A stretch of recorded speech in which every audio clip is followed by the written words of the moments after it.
নমস্কাৰ সকলোকে মই অন্যটি ভিডিঅ'লৈ সকলোকে স্বাগতম জনাইছোঁ। আজি মই বনাবলৈ লৈছোঁ তিতা কেৰেলাৰ চব্জি। এইফালে মই তিতা কেৰেলাখিনি চাফা পানীত ভালদৰে ধুই লৈছোঁ। ভালদৰে ধুই লৈ এইফালে কাঁহী এখনতে এনেদৰে থৈ যাম। তাৰ পাছত মই এনেদৰে কাটি ল'ম। কেৰেলাটো দুফাল কৰি সৰু সৰু টুকুৰাকৈ এনেদৰে কাটি লৈছোঁ।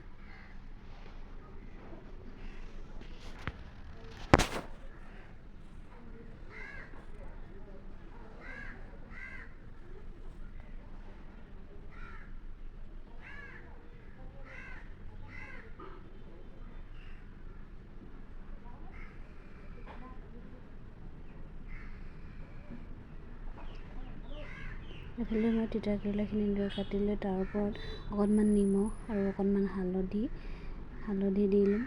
তাৰপাছত গোটেইখিনি এনেদৰে মিহলাই লৈ ভালদৰে নিমখ আৰু হালধিখিনি মিহলাই লৈ এনেদৰে ঢাকোন লগাই আধা ঘণ্টামান ৰাখি থৈ দিম।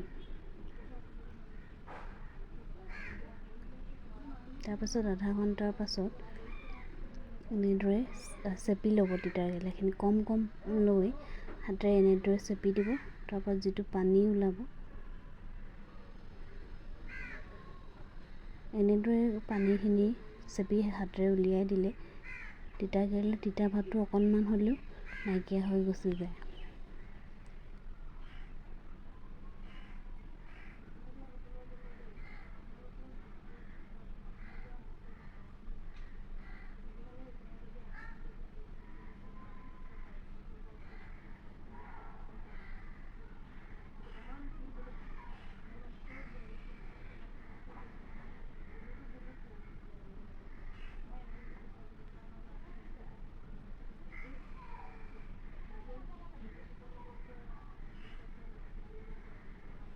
গোটেইখিনি তিতা কেৰেলা এনেদৰে চেপি লৈ এইফালে লৈছোঁ মই পিঁয়াজ আৰু এইফালে গেছত পাতি ল'লোঁ কেৰাহীখন।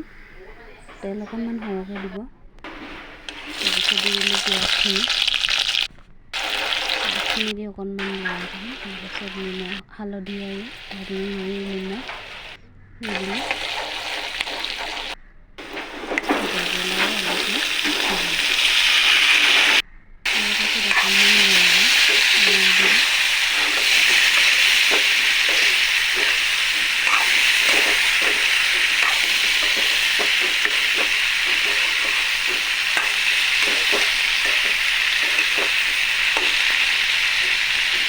তাৰপাছত ঢাকোন লগাই থৈ দিব।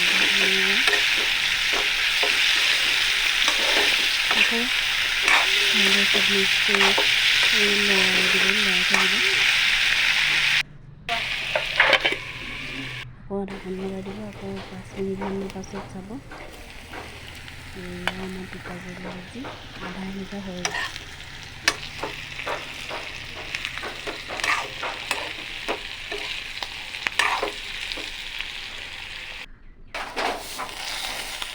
মাজে মাজে লৰাই থাকিব। আৰু যদি তিতা কেৰেলাখিনি তলত কেৰাহীখনৰ তলত লাগি নাযায়।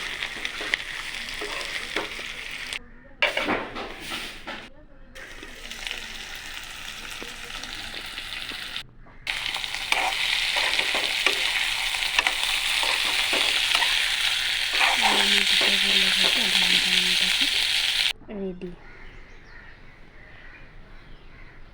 আজিলৈ আহিছোঁ, বাই।